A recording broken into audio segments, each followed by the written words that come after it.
कौन जीत रहा उत्तराखंड, सबसे सटीक एग्जिट पोल 7 मार्च शाम 6 बजे से लगातार सिर्फ उत्तराखंड तक पर।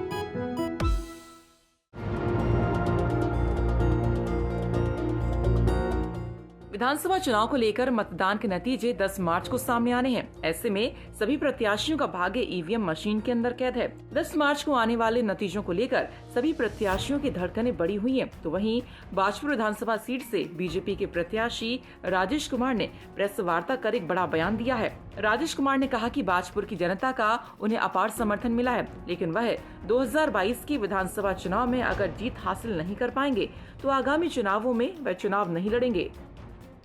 मैं ये कहना चाहता हूँ, देखिए 2012 में भारतीय जनता पार्टी हमारी माँ है। हम जैसे गुमनाम एक निर्धन परिवार के, साधारण परिवार के युवा को जो है प्रदेश स्तर पे जो है पहचान दी है, और मैं पार्टी के लिए कभी समस्या नहीं बनना चाहता। 2012 में पार्टी ने मुझे मौका दिया, मैं चुनाव लड़ा। निसंदेह मैं युवा था, नया था, मेरा परिचय जो है दायरा कम था, इस कारण मैं सफल नहीं हो पाया। 17 तक मैंने बहुत मेहनत करी, मगर आपको पता है परिस्थितियाँ कैसी बनी। एक दलबदलू नेता पार्टी में आ गए, हमने बहुत सम्मान से उन्हें लड़ाया। उनको गलतफहमी है कि उनका कद बहुत बड़ा था।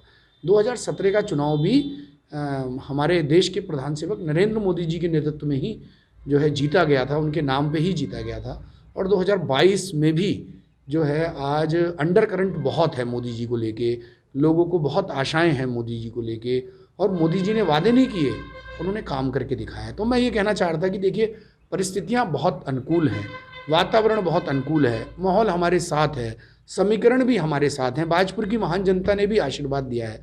अगर 1% इस चुनाव में हम सफल नहीं हो पाएँ तो चुनाव लड़ना ही जो है राजनीतिक व्यक्ति की पहचान नहीं है। देखिए ये सत्ता जो है सेवा के लिए है, ये सुख भोगने के लिए नहीं है।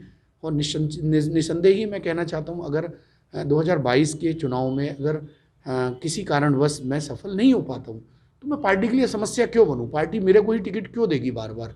मैं आगे आके कहूँगा कि भाई मैं चुनावी परंपरा से बाहर निकलूँगा और पार्टी को मैं अपनी माँ मानता हूँ, संगठन का काम करूँगा, संगठन के लिए काम करूँगा। हम चुनाव नहीं लड़ेंगे, चुनाव लड़ाएंगे, जिसे कहेगी पार्टी उसको लड़ाएंगे। मेरे मन में ऐसा विचार है कि देखिए इतने बढ़िया माहौल में अगर मैं नहीं सफल हो पाता हूँ तो निश्चित रूप से कहीं ना कहीं मुझे जो है बैकफुट पे आना पड़ेगा चुनाव लड़ने की परंपरा से, और नया प्रत्याशी जो भारतीय जनता पार्टी तय करेगी उसे लड़ाएंगे। उन्होंने साथ में ये भी कहा कि भारतीय जनता पार्टी उनकी मां है और वो पार्टी के लिए हमेशा कार्य करते रहेंगे, और पार्टी संगठन के द्वारा जिस भी प्रत्याशी को चुनाव मैदान में उतारा जाएगा उसको चुनाव लड़वाने का काम करेंगे। ब्यूरो रिपोर्ट, उत्तराखंड तक।